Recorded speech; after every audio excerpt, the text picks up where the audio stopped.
Assalamualaikum warahmatullahi wabarakatuh. Alhamdulillahi rabbil alamin, wassalatu wassalamu ala asyrafil anbiya'i wal mursalin sayyidina Muhammadin wa ala alihi wa sahbihi ajma'in. Amma ba'du. Jamaah rahimakumullah, para pemirsa rahimakumullah. Alhamdulillah, kita masih ditakdirkan kembali untuk masih bisa mengaji bersama, mengaji kitab At-Tibyan fi Adabi Hamalatil Quran. Semoga semua ilmu-ilmu kita bisa bermanfaat dunia maupun akhirat. Amin ya rabbal alamin. Ila hadratin nabiyina Muhammadin sallallahu alaihi wasallam wa ala alihi wa ashabihi wa dzurriyyatihi ajma'in wa ala arwah abaihi minal anbiya wal mursalin wasyuhada wassalihin wal ulama ila amin wa ila jami'il musannifin kutub musannifin wa syarihin wa jazaina mudah wa ala jami'il qur'an wa ala jami'il arwah abaina wa ummahatina wa jaddatina wa jaddatina wa asdiqaina wa qaribaina wa masyayikhina wa masyayikhina wa man habbana wa man lahu haqqun alaina wa jami'il muslimina wal muslimat wal mu'minina wal mu'minat al hayy. Al-Fatihah. A'udzu billahi minasyaitonir rajim. Bismillahirrahmanirrahim. Alhamdulillahirabbil alamin. Arrahmanir rahim. Maliki yaumiddin. Iyyaka na'budu wa iyyaka nasta'in. Ihdinas siratal mustaqim.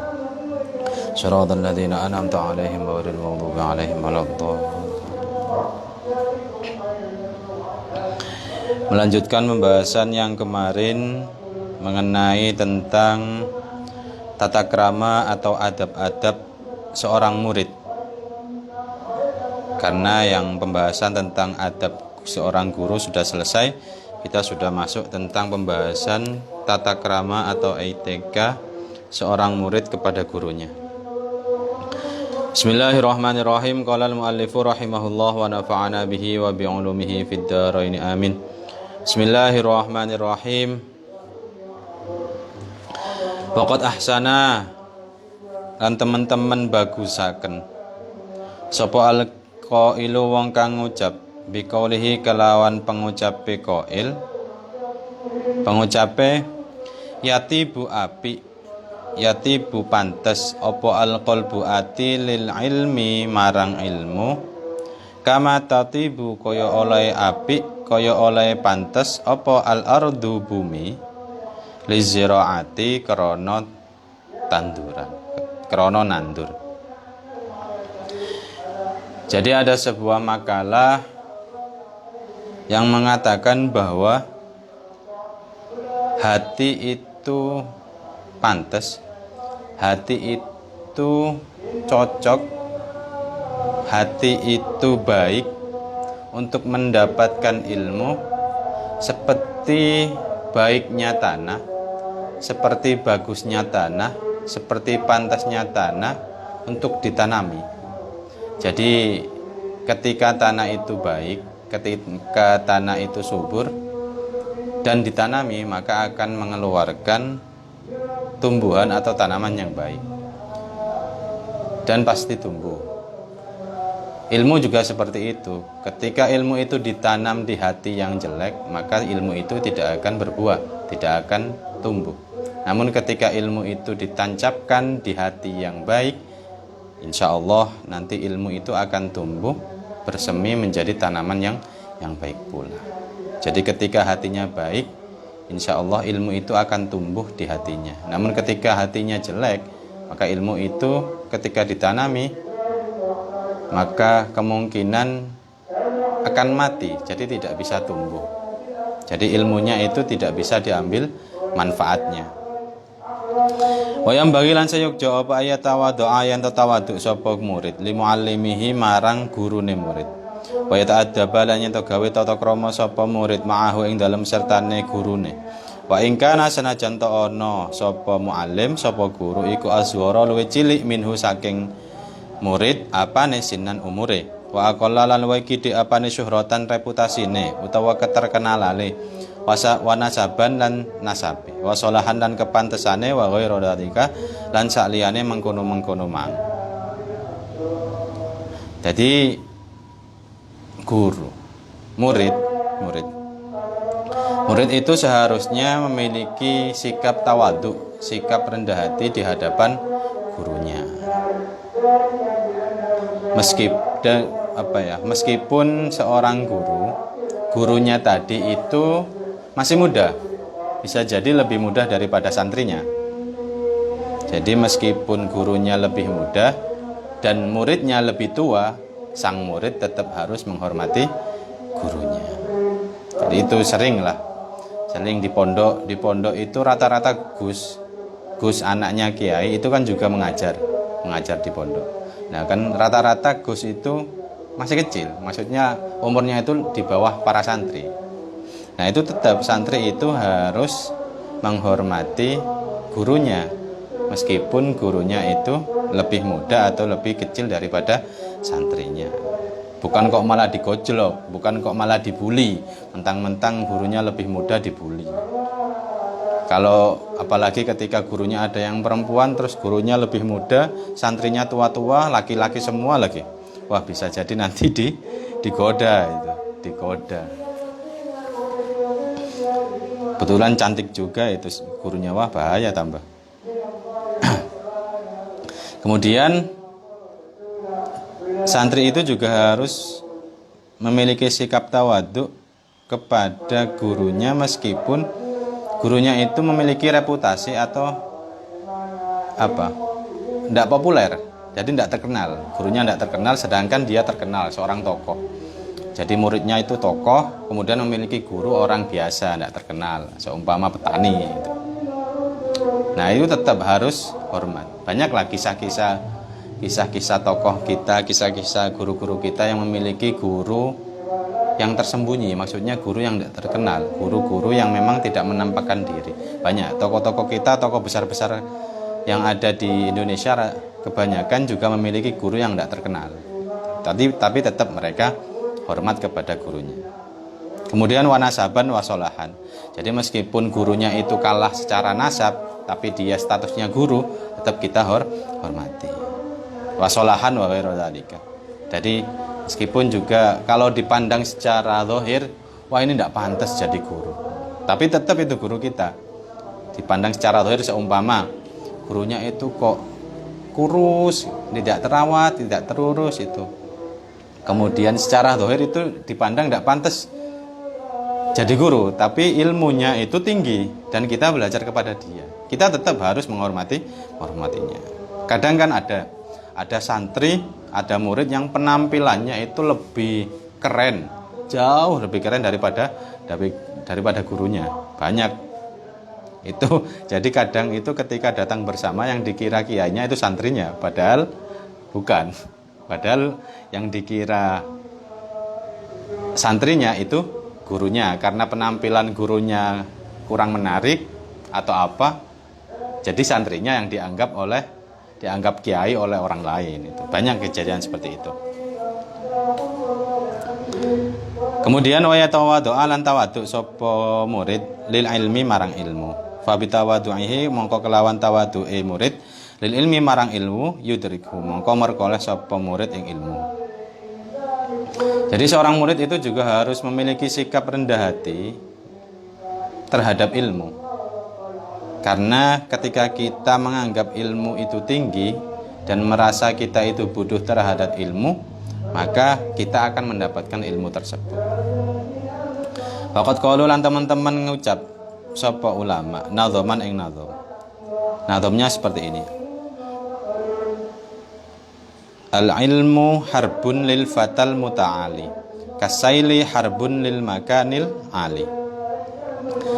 Al-ilmu utawi ilmu iku harbun musuh lil fata kedue wong enom al muta'ali kang kumoluhur kang gumedhe sapa fata. Kasaili kaya aliran banyu iku harbun musuh lil makani kedue panggonan al ali kang dhuwur. Jadi ilmu itu ibarat musuh, tidak cocok untuk orang-orang yang merasa bisa, untuk orang-orang yang merasa luhur, untuk orang-orang yang sombong. Jadi ketika kita belajar itu kita tidak boleh merasa lebih pintar dari gurunya. Kasaili harbun lil makanil ali, seperti layaknya aliran air itu musuh untuk tempat-tempat yang tinggi. Jadi air itu tidak akan mengalir ke tempat yang tinggi. Air itu akan mengalir ke tempat yang lebih rendah. Begitupun ilmu. Ilmu itu akan masuk ke hati seseorang melalui pemikiran yang mengatakan bahwa dirinya itu lebih rendah daripada gurunya. Jadi kalau ibarat yang lain itu ketika kita menuntut ilmu, ketika kita sedang belajar, itu kita layaknya gelas kosong yang bisa diisi apapun. Jangan menganggap diri kita gelas yang penuh. Karena gelas yang penuh itu ketika diisi air akan amber, akan meluber. Jadi tidak bisa menerima ilmu, tidak bisa menerima air. Jadi ketika kita belajar, ketika kita berguru kepada orang lain, kita harus menganalogikan diri sebagai gelas yang kosong, karena agar bisa terisi ilmu-ilmu yang baru. Kemudian wayang bagi lan sayekja apa ayang qada yen to manut sapa muallim li muallimihi, yen to manut sapa muta'allim sapa murid li muallimihi marang gurune murid. Wa yusyawirahu lan musyawarah sapa murid ing guru fi umurihi ing dalam pira-pira urusane murid. Wayak balu lan nerima sapa murid kaulahu ing pengucape guru. Kaya kalmaridi kaya wong loro al aqili kang duwe akal waras. Yak balu kang nerima sapa marid kaula tabibi ing pengucape dokter, pengucape tabib an-nasihi kang nasihati al hadiki kang pinter. Wa hadza utawi mengkono-mengkono qabul iku aula luweh utama. Jadi etika yang selanjutnya, murid itu harus manut kepada gurunya. Murid itu harus manut kepada gurunya. Nah, saya tuh sampai sekarang itu masih manut dawuh guru saya Yai Musta'in Syamsuri yang mengatakan santrinya itu tidak boleh ikut MTQ. Jadi santri beliau, santri Darul Quran pada zaman saya dulu, tidak tahu sekarang karena beliau sudah wafat, itu para santri dilarang mengikuti MTQ. Ya manut semua santri. Jadi anak santri lulusan Darul Quran itu oleh yai tidak boleh ikut MTQ. Meskipun yai yang lain banyak yang membolehkan, tapi khusus Yai Musta'in dan ada beberapa kiai yang lain juga mengatakan kepada santrinya untuk tidak mengikuti MTQ. Nah, ketika guru memberikan instruksi seperti itu, kami sebagai santri juga harus manut. Jadi ya tidak ikut. Di samping itu juga untuk ikut MTQ ya caranya berat juga.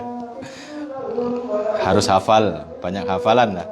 Kalau ikut yang MHQ itu ya hafalan. Kalau yang tilawah ya harus suaranya enak. Dan kebetulan saya itu ditakdirkan suaranya tidak terlalu enak. Jadi ya tidak bisa ikut tilawah. Kemudian santri itu juga harus bermusyawarah kepada gurunya dalam urusan-urusan tertentu.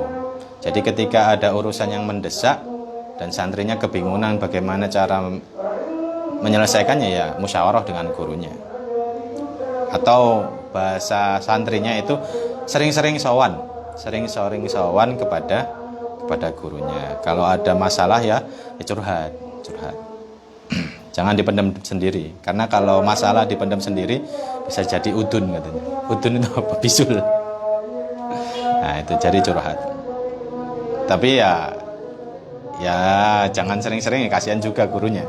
Masa ketika ke sana dicurhati masalah-masalah yang sumpek, gak ketahuan ngone, nyumpek itu enggak gitu.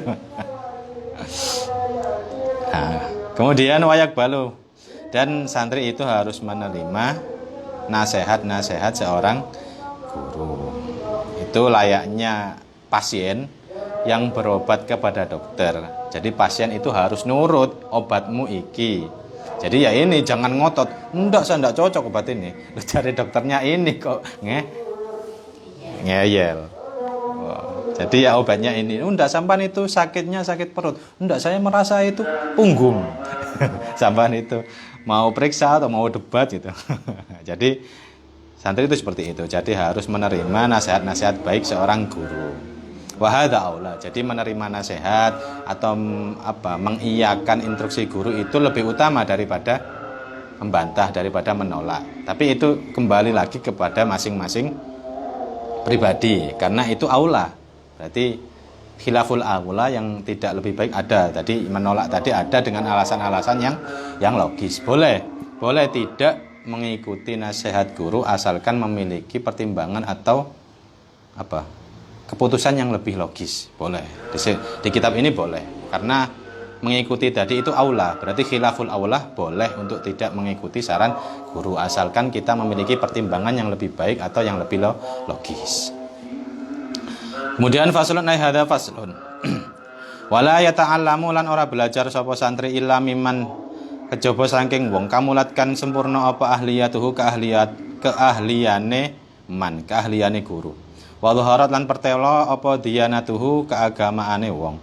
Fatahaqqaqat lan dadi nyata apa ma'rifatuhu pengetahuane wong. Wastaharat lan masyhur lan terkenal apa siyanatuhu keterjagaane wong, kereksaane wong. Faqat qala mengko teman-teman ngucap sapa Muhammad bin Sirin wa Malik bin Anas lan Malik bin Anas wa ghairuhuma lan saliyane Muhammad bin Sirin lan Malik bin Anas minas salafi saking ulama salaf. Hadal ilmu utawi ikila ilmu iku dinun agama. Fangzuru mongko ningalono sira kabeh aman saking sapa takhuduna ngalap sira kabeh dinakum ing agama sira kabeh. Jadi pasal yang selanjutnya yakni etika seorang murid ketika mencari guru itu harus dipastikan guru itu memiliki kompetensi dan kemampuan yang mumpuni. Jadi jangan cari guru yang sembarangan. Jadi harus diperhatikan, oh guru ini kompetensinya bagus, kemampuannya baik. Wa dhaharat diyanatuhu dan agamanya juga baik. Jadi bukan cuma diperhatikan kemampuannya saja, jadi keagamaannya juga menjadi pertimbangan. Ketika agamanya baik, maka dia juga harus mengambil dari guru tersebut. Namun ketika agamanya kurang baik, benar dia pinter, namun agamanya tidak baik, nah itu bisa menjadi pertimbangan lain untuk tidak berguru kepada beliau. Dan pengetahuannya watahaqqaqat ma'rifatuhu dan kemampuannya itu jelas. Jadi dia bisanya apa, ya kita belajarnya apa. Jadi seumpama kita murid ingin bisa belajar Al-Quran, ya harus cari guru yang kemampuannya di bidang Quran.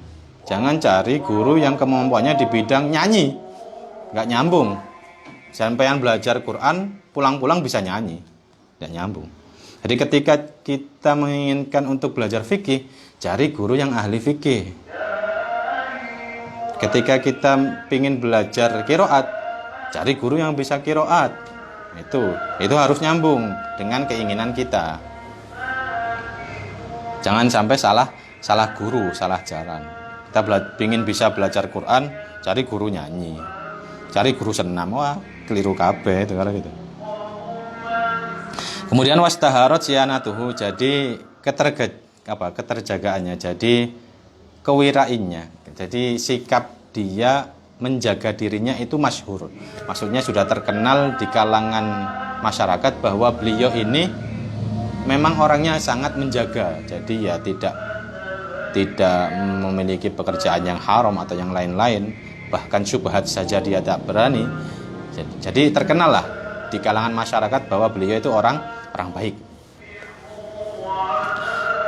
Jadi kemudian Muhammad bin Sirin dan Imam Muhammad bin Sirin dan Imam Malik bin Anas dan ulama-ulama yang lain itu mengatakan bahwa hadzal ilmu dinun. Jadi ilmu itu din, sebagian dari agama. Jadi kita belajar ilmu itu sebagian dari belajar agama. Makanya kita harus memperhatikan, menyeleksi kepada siapa kita belajar. Jadi karena ibarat agama, kita harus belajar agama kepada orang yang tahu agama. Jangan kita belajar agama kepada orang yang tidak mengerti agama. Nah, seperti itu, ketika kita mencari ilmu, kita juga harus mencari kepada orang yang berilmu. Jangan mencari ilmu kepada orang yang tidak berilmu. Karena sekarang banyak di sosial media itu. Pokoknya bisa menjual, pokoknya bisa memiliki tampilan yang menarik, dijadikan ustadz. Saya itu pernah mendengar satu rekaman seorang ustadz yang mengajar Al-Quran. Bacaannya itu alhamdulillah tidak karuan semua. Tidak karuan. Waktu itu kalau tidak salah ustadznya itu sedang mendikte ayat wala tunkihul musyrikati hatta yu'min. Nah, itu ketika diwakafkan kan yu'min, dia membaca yu'minna, malah dihidupkan nunnya. Wala tunkihul musyrikati hatta yu'min wala amatum mu'minatun khairum mim musyrikah. Nah, kalau wakaf kan musyrikah, dia itu wakafnya mim musyrikat pakai tak. Nah, ini model guru macam apa ini? Guru Quran kok nggak bisa baca Quran. Itu pun terkenal. Yang heran itu dia terkenal itu. Nah, itu. Jadi untuk menjadi guru sekarang itu syaratnya lebih sulit. Harus bisa juga terkenal. Kalau nggak terkenal ya nggak laku, katanya orang-orang seperti itu. Nah, tapi sebagai penutup kajian kita sore ini, mari lah. Kalau kita mau belajar apapun, ilmu apapun, pastikan gurunya memang menguasai di bidangnya. Jangan asal comot. Namun ketika kita mondok, insya Allah guru-guru di pondok itu juga memiliki kompetensi yang layak. Karena sudah diseleksi oleh pengasuh, oleh kiainya. Jadi tidak usah ragu. Namun ketika kita belajar, apalagi belajar secara otodidak di YouTube, nah itu yang menjadi masalah. Karena belum tentu semua yang ada di YouTube, di sosial media itu memiliki kompetensi sebagai guru, apalagi guru tentang mengajar Al-Quran. Mungkin itu yang bisa saya sampaikan untuk pertemuan sore kali ini. Semoga bisa bermanfaat. Dan apabila ada kurang lebihnya saya mohon maaf. Wallahu a'lam bishawab. Wassalamualaikum warahmatullahi wabarakatuh.